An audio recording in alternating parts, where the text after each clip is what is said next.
اس پہ ہم بات بھی کرتے رہتے ہیں کہ یہ جو نقاد ہے یہ بھی ہمارے زمانے میں ایک سٹیک ہولڈر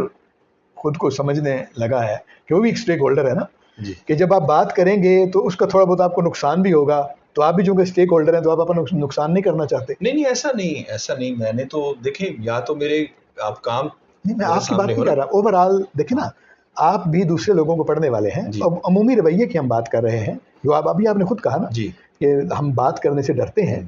تو شاید اس میں ڈر یہی ہے نا کہ کہیں میرا لکھا ہوا ہے اس کے بارے میں بھی کوئی بات نہ کرنا شروع کر دے, میں کسی کے بارے میں بات کرتا ہوں ایسی ہے نا؟ بالکل یہ ایک بالکل ہے, ڈر ہوتا ہے نا, لکھا جانا چاہیے اور انالیسس ہونا چاہیے ہمارے تو اس سے فکشن گھبرانا نہیں چاہیے. مثلا میرے لکھے ہوئے کے بارے میں اگر کوئی کہتا ہے کہ آپ نے اچھا نہیں لکھا ہوا تو کوئی مسئلہ نہیں, ظاہر میرا تجزیہ غلط ہو سکتا ہے ایسے بالکل لیکن جو ہے اچھا, اور جو جس وقت ہے جی ٹھیک وہ اس وقت تو میں پیش کر دوں نا, ہو سکتا ہے 5 سال بعد 10 سال بعد جا کر میرے خیالات بدل جائیں تو بندہ رجوع بھی کر سکتا ہے. جی اصل میں معاصر تنقید جو ہے نا وہ بہت سرسری بھی ہو گئی میں سمجھتا ہوں, ریویو ٹائپ ایک تبصرہ. نہیں معاصر کا مطلب دیکھیں نا, یعنی آپ ٹھیک ہے کہ جو بندہ 2000 کے بعد لکھنا شروع ہوا ہے, نہیں معاصر تنقید سے مراد ہو کہ معاصر ادب پہ جو لکھی جا رہی ہے نا, اچھا اس پہ بڑی ہم سرسری رائے دینے لگے ہیں. میرے خیال میں اب تھارو بیٹھ کے لکھنا چاہیے, کنکلوڈ کرنا چاہیے, اور 15-20 سال 50 سال بہت ہوتے ہیں. مثلا 90s کے لوگوں کو 80s کے جی لوگوں میں وہی کو کہہ رہا ہوں نا کہ مثلا آپ 2010 کے بعد کے آدمی جو ہیں وہ چلو پورے طور پر متشکل نہیں ہوئے, ان کی بہت ساری چیزیں سامنے نہیں آئیں, ٹھیک ہے, یا 2000 کے بعد کے نہیں آئیں, لیکن 80s کے بعد کے جو لوگ ہیں وہ تو اب بن گئے ہیں, اسٹیبلش ہیں, ان کی چیزیں زیادہ تر سامنے آ گئی ہیں, ٹھیک ہے. 90s کے جو لوگ ہیں ان پر باتیں مطلب ان کے زیادہ تر وہ کام سامنے آ چکا ہے, یا ان میں سے ایسے جو بہت نمایاں ہو چکے ہیں, تو جو ان کی ایولیوشن بنتی ہے جو مطلب ان کا حق بھی ہے. جی نہیں یہ بہت اچھا آپ کے پلیٹ فارم سے یہ بات جانی چاہیے کہ ہمارے ناقدین کو ہماری اوور آل ہماری جو تنقیدی رویوں میں معاصریت جو ہے وہ اب آنی چاہیے. محض ہم جمپ کر کے پیچھے جائیں اور اقبال پہ لکھ لیں یا پرانے فکشن کے والے سے ہم وہی چیزیں ریپیٹ کرتے جائیں گے, تو ہاں ایسی کوئی سوالات ہوں, ایسی چیزیں ہوں جو آپ سمجھتے ہیں کہ ان کے جواب دینے ضروری ہیں, ان کی روشنی میں کوئی نئی بحث چھڑ سکتی ہے, تو وہ ضرور ہونے بھی چاہیے. ٹھیک ہے, کلیدی نقطہ اگر ہم سمجھیں کہ اس کتاب سے ایک ٹیک اوے جو ہوا ہے وہ ہو سکتا ہے, تو ظاہر ہے جو قاری پڑھے گا تو اس کو وہ اپنی ترجیح کے مطابق اس میں سے لے گا نا. ناقد کے طور لکھنے مصنف کے طور پر آپ کیا سمجھتے ہیں کہ یہ ساری کتاب, یہ تو آپ نے باتیں کی وہی تو موٹیو ہیں جن کے تحت آپ نے یہ کتاب لکھی. جب آپ لکھ چکے ہیں تو آپ کا کیا خیال ہے کہ کس حصے میں جا کر آپ وہ بات ایک آدھ کر پائے ہیں جو پہلے سے موجود جو ہمارے تاثرات تھے, جو ہمارے خیالات تھے, یا جو ہمارے نتائج تھے غالب کے بارے میں, اس کو جا کے وہ بدل دیتی ہیں؟ غالب کو 3-4-5 حصوں میں غلط سمجھا گیا میرے خیال میں, اور اس کی بڑی وجہ یہ تھی کہ ہماری جو تحقیق تھی جسے ہم سوانی تنقید کہتے ہیں, ٹھیک ہے, تحقیق کم سوانی تنقید, ٹھیک ہے, یعنی سوانے کی روشنی میں کلام کو دیکھنا, اس نے بہت نقصان پہنچایا, جس کی وجہ سے ایک نیریٹو بنا کہ شاعر کو اس کے حالات کی روشنی میں دیکھنا چاہیے اور پھر جو ہے نتائج اخذ کرنی چاہیے. میں نے یہ کوشش کی ہے کہ اس طرح نہیں ہوتا. شاعر اپنے عہد کے ساتھ جس طرح فائٹ کر رہا ہوتا ہے, اگر ہم اس طرح چیزوں کو جوڑ کے ہر چیز یعنی وہ ذاتی حیثیت میں کر رہا ہے, تو شاید آپ کو صحیح فیصلے نہ کر پائیں. اور اس کی روشنی میں اگر دیکھنا بھی ہے تو پھر آپ ماڈرن ٹولز کے ساتھ دیکھیں کہ جو نفسیاتی ٹولز کیا کہتے ہیں, اور سوشل تھیوریز جو آئی ہیں, یعنی اعمال کو نہ دیکھیں, محرکات کو دیکھیں. مثلا ایک بہت اچھی بات کیا پیری بوردیو ایک سوشلسٹ تھنکر تھا, سماجی سے کہتے ہیں سوشل تھنکر تھا. اس نے ایک تھیوری دی تھی ہیبیٹس کی, کہ جو اس کا رہن سہن ہے, اس کی مینٹل سٹرکچر ساخت جو ہے وہ کس طرح وہ بناتی ہے. تو اگر آپ اس کو کاٹ کے دیکھتے ہیں اور بالکل ہی اس کو ظاہری چیزوں سے دیکھ لیتے ہیں تو پرابلمز آتے ہیں, مسائل آتے ہیں. ٹھیک ہے, غالب کو ہم نے بالکل ظاہری دیکھا, کلکتہ کے پینشن کا مسئلہ, یہ وہ جوا کھیلتے تھے, جیل میں رہے اور فلاں ہوا, یہ ہوا, اس طرح دیکھنے. یہاں پہ تو پھر وہ اچھا لگتا ہے مصنف کی موت والا جو نظریہ ہے کہ جب آپ دیکھیں تو متن کو دیکھیں, آپ سمجھیں کہ مصنف جو ہے وہ اس کے ساتھ نہیں ہے. کچھ چیزیں ایسی ہوتی ہیں, دیکھیں وہ تو ہو گئی ہے, لیکن مجموعی طور پر متن جو ہے وہ ایک عہد میں تخلیق ہوا ہے, تو وہ مصنف کی بھی تخلیق ہے لیکن عہد کی تخلیق ہے نا بنیادی طور پر. تو جی ڈیتھ آف آتھر تو بنیادی طور پر انٹینشن کی نفی کرتا ہے نا, کہ آپ کس انٹینشن سے, کس اس کی منشا کیا تھی, اس طرح نہ دیکھیں آپ چیزوں کو. ابن غالب کے ہاں بھی اچھا, سوانحی تنقید سے الگ کر کے دیکھنے والی جو بات ہے وہ اس ذیل میں کہ نہیں آتی, مطلب مجھے پتہ نہیں ہے, میں پوچھ رہا ہوں آپ سے. نہیں, سوانحی تنقید ایک الگ کوشچن ہے. ٹھیک ہے, یہ بالکل ایک اور طرح چیزوں کو سمجھنے کا, کریٹیوٹی کو سمجھنے کا, یہ بھی آپ کی, یہ اس کی انٹینشن نہیں ہے. مصنف کی موت کا مطلب ہے کہ منشائے مصنف جو ہے وہ اس کی طرف اس کو چھوڑ دیں. مثلا ٹھیک ہے, ایک یہاں غالب نے ان کے سامنے غالب کے ہی شعر کی شرح کی گئی, مجھے اب پورا واقعہ نہیں ہو رہا, نارنگ صاحب نے کوٹ کیا, تو انہوں نے کہا کہ انہوں نے تو اس کی شرح ایسے کی ہے, تو انہوں نے کہا کہ نہیں, اگر وہ کہہ رہے ہیں تو ان کی رائے ٹھیک ہے پھر, یعنی انہوں نے اپنی منشا جو ہے وہ سرنڈر کر دی. تو ایسے ہوتا ہے, یہ بنیادی مقصد ڈیتھ آف آتھر کا ہے کہ اس کی منشا سے نہ پڑا جائے, ٹھیک ہے, یا اس کی جو میلانات ہیں یہ ڈھونڈنے کی کوشش نہ کی جائے کہ شاعر کیا کہنا چاہتا تھا, بلکہ متن جو کہہ رہا ہے, اس طرح کا رویہ رکھتا تھا, یہ کھاتا تھا, یہ سوچتا تھا, اس کا یہ اسلامی نظریہ تھا ذہن کا, یہ اب ہر چیز میں وہی چیزیں سے. ہاں یہ دیکھیں, یہ جو میرا خیال ہے یعنی اتنی کمپلیکس بات نہیں ہے لکھنے میں یا سمجھنے میں, یا جب آپ اسے تھیورائز کرنے کی ضرورت ہوتی ہے تو ظاہر کمپلیکس ہو جاتی ہیں چیزیں, لیکن ویسے تو سادہ بات ہے. ہم جتنی بھی حرکتیں کرتے ہیں دن رات, تو ساری کی ساری شاعر کے طور پر یا لکھنے والے کے طور پر تو نہیں کر رہے, اپنی سروائیول کے مسائل ہیں, انسان کے طور پر, معاشرے کے فرد کے طور پر ہم اپنے سارے کام کر رہے ہیں. تو اپنی پینشن کے لیے گیا ہے, ٹھیک ہے نا, وہ انگریزوں کی تعریف کر رہا ہے, اپنے آپ کو بچانے کی کوشش کر رہا ہے مرنے سے. ایک چیز کی وضاحت ضروری ہے, جو سوانحی کرٹیسزم ہے, بایوگرافیکل کرٹیسزم جیسے ہم کہتے ہیں, یہ ضروری نہیں ہے کہ اس کی منشا کو ڈیفائن کر رہی ہو, کہ مصنف اب اس کی روشنی میں اب یہ کہنا چاہ رہا ہے اور لہذا یہ معنی دریافت ہو گیا اس کی بایوگرافیکل کرٹیسزم کے اپنے پیمانے ہیں, جس طرح یہ بھی اس میں بہت زیادہ حاوی ہے, کہ آپ زمانہ کیا تھا, اس کے کیا ریکوائرمنٹس تھیں, غالب سے کیا شاعر کا کیا ٹکراؤ ہوا, اس نے ایسا کیوں لکھا, اس کی ساختیں کیوں تبدیل ہو گئیں, ایک ہی جگہ پر دو طرح کے موقف کس طرح لیتا ہے, ایک ہی بیان پہ دو طرح کے اس کے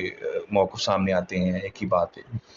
یہ جو بایوگرافیکل کرٹیسزم میں ہم چیزیں پھر یہ طے کرتے ہیں, ظاہر بات یہ منشا تو مصنف کے ساتھ نہیں جڑی ہوئی چیزیں, بالکل ٹھیک ہے, اس کی اپنی ریکوائرمنٹس ہیں, اس کے اپنے مسائل ہیں. ٹھیک ہے. اچھا, اسی غالب کی جو شخصیت ہے, ٹھیک ہے نا, ہم مطلب جو سامنے کی ایک دو کتابیں جو آتی ہے سامنے, جیلانی کامران کی کتاب جو ہے غالب کی شخصیت پر, غالب کی تہذیبی شخصیت ہے. اسی طرح جو ہے اپنا نارنگ صاحب کی جو کتاب ہے, ٹھیک ہے, جس میں انہوں نے ہندوستانی ذہن کے حوالے سے غالب کو دیکھنے کی کوشش کی ہے, تو وہ کتابیں بھی ہمارے سامنے موجود ہیں. تو ان سے الگ کیا ہے, یا ان سے استفادہ ہے کوئی اس میں, یا کچھ ایسا آپ کی کتاب میں؟ میرے خیال میں غالب پر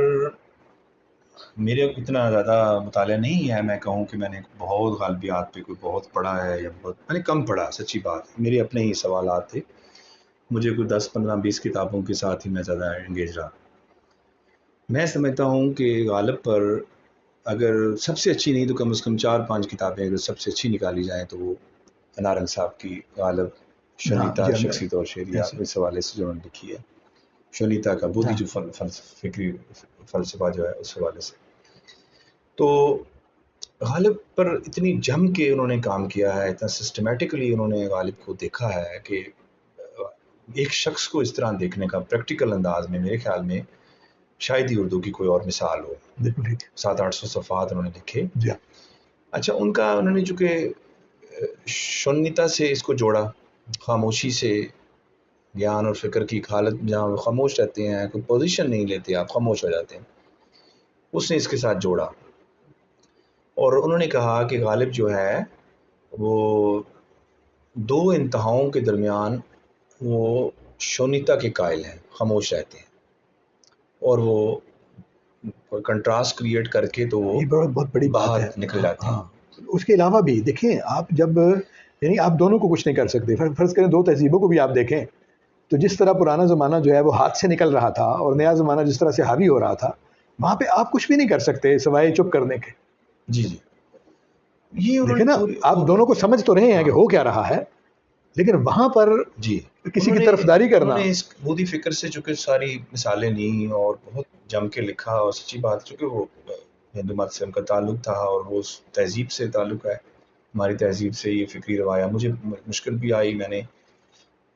اس کو پڑھ کے، اور اقبال آفاقی صاحب سے میں نے بہت اس میں گفتگو کرتا رہا، 4-5 دفعہ میں ان کے گھر گیا، میٹنگز میں کرتا رہا.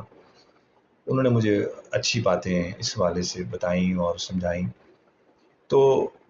میرا موقف یہ تھا جب میں پڑھ رہا تھا نارنگ صاحب کو، کہ نارنگ صاحب یہ تو کہتے ہیں کہ دو انتہائیں غالب کریٹ کرتا ہے،